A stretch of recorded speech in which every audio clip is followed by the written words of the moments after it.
প্রতিদিন রাত্রেই আমার হাজব্যান্ড বাসায় আসার সময় আমাদের যে কাঁচা বাজারগুলো লাগে সেগুলোকে করে নিয়ে আসে। তো গতকাল রাত্রেও ও বেশ কিছু বাজার এনেছিল। যেহেতু আজকে সোমবার, তো আজকে তো নিরামিষের দিন, একটু সবজি টবজি বেশিই লাগে।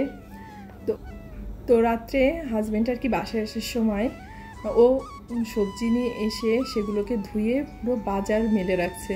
কি বলবো, সকালে উঠে দেখি সব জায়গায় আর কি সবজিগুলোকে ছাড়িয়ে রাখছে।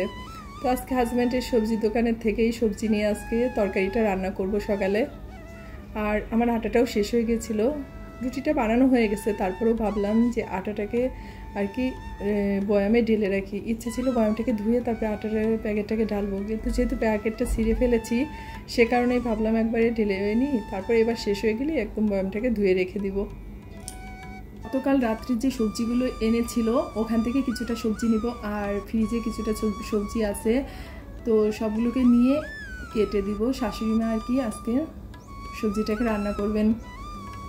তো যাই হোক, আজকে সকালবেলা হচ্ছে রুটি হবে সকালের নাস্তায়, আর সব সবজি মিলে একটা তরকারি রান্না করা হবে।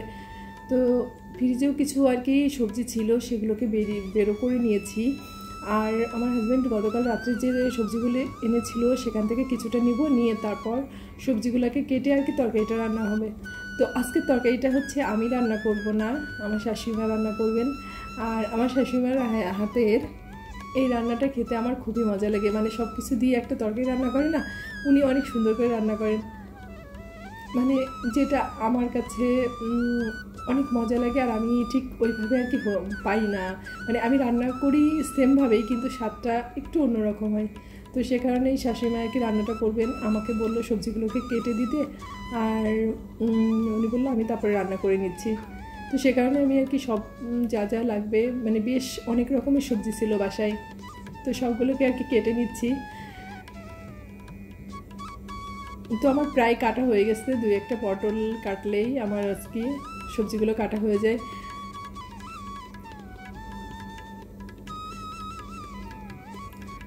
তো যেটা বলতেছিলাম, আসলে স্বামী স্ত্রী ভিতরে যদি এই সহযোগিতাটা বা বলতে পারো যে হেল্প করার প্রবণতাটা না থাকে, তাহলে সেই সংসারে কিন্তু অনেকটাই ঝামেলা হয়। মানে যাদের আর কি আমার মতো হেল্পিং হ্যান্ড থাকে না, একা একাই সব কিছু করতে হয়, তাদের ক্ষেত্রে বলতেছি। আর যাদের হেল্পিং হ্যান্ড আছে তাদের তো কোনো ব্যাপার না। তো আমার তো এখন হচ্ছে শাশুড়িমার সাথে আমার অনেকটাই সুবিধা হয়েছে, উনি আমার অনেক কাজগুলো করে আমার সাথে সাথে, তো দুজনে মিলে করি, তো আমার খুব একটা কষ্ট হয় না। আর সকালবেলা স্বপ্নিলকে আমি স্কুলে দিয়ে আসছি, ও এখনও স্কুলে আসছে, স্কুল থেকে বাসায় আসেনি। তো ওকে স্কুলে দিয়ে আসার পরে আর কি আমি সব কাজগুলোকে গুছিয়ে নিচ্ছি। তোমরা তো জানোই যে ওই স্কুল থেকে আসার আগেই আমি সকালে নাস্তা টাস্তা বানিয়ে একদম রেডি করে রাখার চেষ্টা করি। তো যাই হোক, আমি হচ্ছে সব সবজিগুলোকে কেটে নিয়েছি, এখন একটু ধুয়ে নেব। যেহেতু জলের ভিতরে আর বলের ভিতরে জল দিয়ে দুই একবার ধুয়ে নেওয়া হয়ে গেছে, তারপর ভাবলাম যে আরেকটা বার ধুয়ে দিই। আর সবজিগুলো খুবই ফ্রেশ ছিল, যদিও মানে আমাদের এখানে কি হয়, যখন নিরামিষের মনে করো যে সময়টা আসে, ধরো এই যে যেমন আমাদের হচ্ছে এদিকে প্রায় এক সপ্তাহখানেক সবাই আর কি নিরামিষ খাবে। তো কালকে আমার হাজব্যান্ড ভালো আর কি সবজিগুলো পাইনি, মানে ও রাত্রে আসার সময় বেশিরভাগ আর কি বিক্রি হয়ে গেছে। তো আর কি আজকে সকালে বলতেছিল যে সব সবজিওয়ালার কাছে ফাঁকা হয়ে গেছে, মানে যেহেতু এই কয়দিন ধরে সবাই নিরামিষ খাবে, তো সে কারণে ভালো আর কি কিছু পাই নাই। আমি বলছি তাতে সমস্যা নেই, যেটা আছে সেটা দিয়ে আর কি কাজ হয়ে যাবে। আর যেটা লাগবে আজকে সকালে আর কি ও বাইরে যাবে যখন, তখন আর কি বাসায় পাঠিয়ে দিবে। তো আমাদের এখানে মাঝে মাঝে এই সংকটটা দেখা দেয় যখন আর কি সবার একসাথে নিরামিষের দিন পড়ে তখনগুলো। তো আমার হাজব্যান্ড আমাকে বললাম না যে সব কাজে হেল্প করে দেয়, তো মরিচগুলা ও আর কি বোটাগুলোকে ছাড়িয়ে আর কি ফ্রিজে রেখে দিবে। আসলে হাজব্যান্ডের কাছে দিয়ে কাজ করিয়ে নেওয়ার কিন্তু টিপস আছে, সেটা হচ্ছে কি জানো, যারা হাজব্যান্ডের সাথে বসে বসে মিষ্টি মিষ্টি গল্প করবে আর হাজব্যান্ডের প্রশংসা করবে, দেখবা তোমার অনেক কাজই করে দিচ্ছে। আসলে দুষ্টামি করলাম এমনটা কিছু না, আসলে একজন একজনকে হেল্প করবে সেটা তার মন মানসিকতার উপর ডিপেন্ড করে। আমার কাজ করার কোনো ইচ্ছা নেই, তুমি আমাকে যতই ভালো বলো, যতই প্রশংসা করো, তাতে কি আমি তোমার কাজগুলো করে দেবো? কখনোই কিন্তু তা করব না। তো এটা হচ্ছে কে কাকে হেল্প করবে, কীভাবে হেল্প করবে সেটা সম্পূর্ণই তার উপর ডিপেন্ড করে। তো আমার হচ্ছে নাস্তাটা বানানো হয়ে গেছে, তো শাশুড়িমাকে নাস্তাটা দিয়ে দিয়েছি, আমিও হচ্ছে নাস্তাটা খেয়ে নিয়েছি। আর আমার হাজব্যান্ড এখনও স্নান করে আসেনি, তো আমাদের বাসায় আজকে আমরা দুজনে আগে নাস্তাটা করে নিচ্ছি। আসলে আমরা দুজনে অনেক সকাল সকাল ঘুম থেকে উঠেছি, এ কারণে দেখা যায় নাস্তাটা বানানোর পর আমরা দুজনেই আগে আগে খেয়ে নিই। তো এটা আমাদের কাছে কোনো ব্যাপার না। আর আমার হাজব্যান্ড তো অনেক দেরি করে খাই, ওর খেতে খেতে দেখা যায় 11:30-12টা বেজে যায়। আর স্বপ্নিল তো স্কুল থেকে আসছে, কিন্তু ও খাবে না, স্কুল থেকে এসেই সাথে সাথে আর কি খেতে চায় না, একটু দেরি করে। ওই যে বললাম যে আমরা দুজন তো অনেক সকাল সকাল উঠি, এ কারণে আমাদের আগে আগে খিদে লেগে যায়। তো যাই হোক, আগে পরে খেলেই হলো, তাই না? তো আমি যেটা বলছিলাম, আসলে স্বামী স্ত্রী ভালোবাসা মানেই কিন্তু একটা শ্রদ্ধা, তাই না? যেখানে শ্রদ্ধা নেই সেখানে কিন্তু কখনোই ভালোবাসা থাকে না। আমরা যদি একে অপরকে সম্মান না করতে পারি, তো সেখানে কিন্তু ভালোবাসা থাকবে না, সেই সংসারটাও কিন্তু সুখের হয় না। ভালোবাসা এমন একটা জিনিস, মানে আমি যদি কাউকে দিই অবশ্যই কিন্তু সেটা ফেরত পাবো। আর আমার মনে হয় স্বামী স্ত্রী ভালোবাসাটা তো অমর, যেটা যুগ যুগ ধরে বয়ে আসছে, তাই না? আর এই ভালোবাসার জন্য কতজনই না কতই কি করেছে। আর হাজব্যান্ডকে দিয়ে মরিচ বাঁচানো, এটা তো খুব একটা কষ্টের কিছু না, বা খুব একটা দুঃসাধ্য কাজ না, তাই না?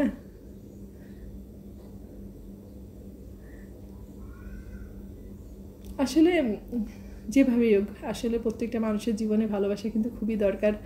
আর এটি না থাকলে কিন্তু কোনো সম্পর্কই টিকে থাকতে পারে না, তাই না? তো যাই হোক, আমরা সুখে দুঃখে একে অপরকে সাহায্য করে আছি, অনেকগুলো বছর আছি, আশা করি বাকি সারাটা জীবনও একসাথে এইভাবে কাটিয়ে দিব।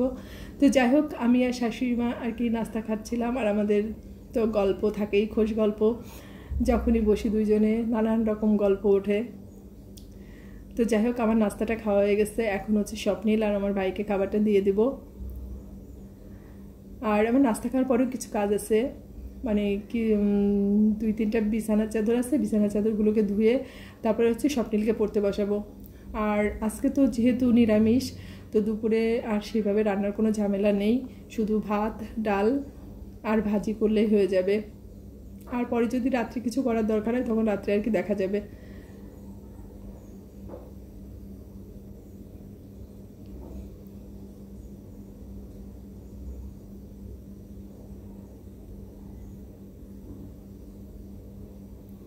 তো যাই হোক, আমার তো খাওয়া হয়ে গেছে, শাশুড়ি মা আস্তে আস্তে বসে আর কি খাওয়া দাওয়া করতেছেন।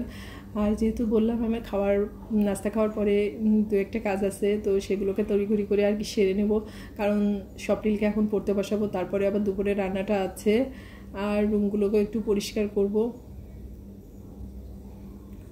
আর আমি সবসময় বিছানা চাদরটাকে ভেজাই আর কি উষ্ণ গরম জলে, যেটা করলে আমার মানে কষ্ট লাগে না, যেহেতু তেল ক্যাস্টের মতো একটা ভাব থাকে তো বিছানা চাদরে। আমি এ কারণে গরম জলটা দিলে না সহজে আর কি বিছানা চাদরগুলো পরিষ্কার হয়ে যায়। আর আমি এখন ভিজিয়ে এখনই আর কি ধুয়ে দেবো, এটাকে আর মানে কয়েক ঘন্টা ধরে আর কি ভিজিয়ে রাখবো না। তো যাই হোক, আমি যে কাপড় চোপড়গুলো ছিল ওগুলাকে ধুয়ে আর কি মেলে দিয়েছি। আর এখন হচ্ছে স্বপ্নিলকে মানে ভাবলাম যে জামা কাপড়গুলো আছে ওগুলোকে ভাঁজ করে নিই, আর ওর পড়াটাকে আর কি কমপ্লিট করে দিই। ও আমি আবার এই রুমে জামাগুলো ভাঁজ করতে আসছি, ও আর কি সাথে সাথে চলে আসছে যে এখানেই পড়ার জন্য। পড়াটা প্রায় ওর কমপ্লিট হয়ে গেছে, আর একটা সাবজেক্ট পড়া হলেই ওর আর কি শেষ হয়ে যায় পড়াটা। তো যাই হোক, ওকে আর কি পরিয়ে নিব। আর যে জামা কাপড়গুলো দেখছো মানে সুপার উপরে ছড়ানো ছিটানো রয়েছে, তো এগুলোকে আর কি ভাঁজ করে নিব। আর আমার দুপুরে হচ্ছে শাশুড়ি মা, আমি রান্নাটা বসিয়েছিলাম, রান্নাটা আমি করতেছিলাম, তো আমি আর কি এদিকে কাজ করতে আসছি, তো শাশুড়ি মা ওইদিকে আর কি রান্নার যে ভাজা টাজা করার দরকার ছিল সেগুলোকে আর কি করে নিচ্ছে।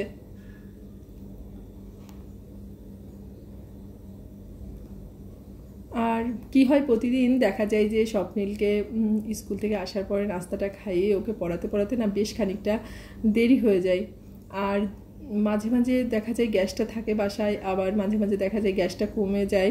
তো আজকে হয়েছে কি, গ্যাসটা অনেকটাই কমে গেছিলো নাস্তাটা বানানোর পরে, তো এ কারণে আর কি অনেকক্ষণ ধরে ডালটাকে প্রেশার কুকারে বসে রেখেছিলাম, আর ভাতটাও হয়ে গেছিলো। আর গ্যাসটা থাকলে কি হয় জানো, তাড়াতাড়ি রান্নাটা হয়ে যায়। তো এদিকে হচ্ছে শাশুড়ি মা আর কি আলু আর পটল দুইটা ভাজি করে নিচ্ছে। পটলটা ভাজা হয়ে গেছে, আলুটাও ভাজা হয়ে গেছে। আমাকে আর কি ডাকতেছিল যে ডালটাকে ফোড়ন দিবে, তো ওই জন্য আর কি তেজপাতা আর শুকনা মরিচের জন্য।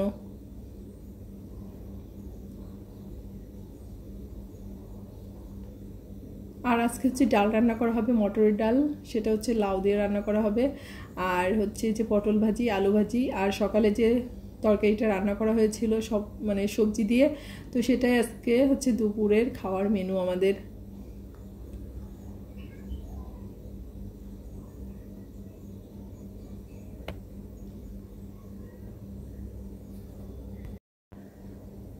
তো তোমাদের সবাইকে বলবো, যদি আমার ভিডিওটা তোমাদের এতটুকু ভালো লেগে থাকে অবশ্যই তোমরা আমার ভিডিওটাকে লাইক করো, আমার চ্যানেলটাকে সাবস্ক্রাইব করো, আর অবশ্যই ভালোবেসে আমার পাশে থেকো।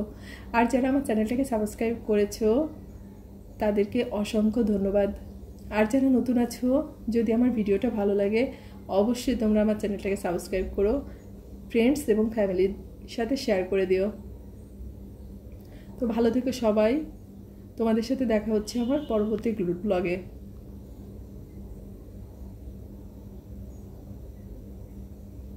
তোমার পড়া হয়েছে? কমপ্লিট করতে পারছো? দেখি কেমন লিখছো, দেখি দুষ্টু, দেখি বাবা, দেখি সুন্দর লিখছো। তাড়াতাড়ি পড়া কমপ্লিট করো। হ্যাঁ, কি তাড়াতাড়ি পড়ো, আমি আসতেছি। হ্যাঁ আচ্ছা, তুমি পড়ো, আমি হচ্ছে আসতেছি। আচ্ছা, আমি ঠাম্মিরে দেখে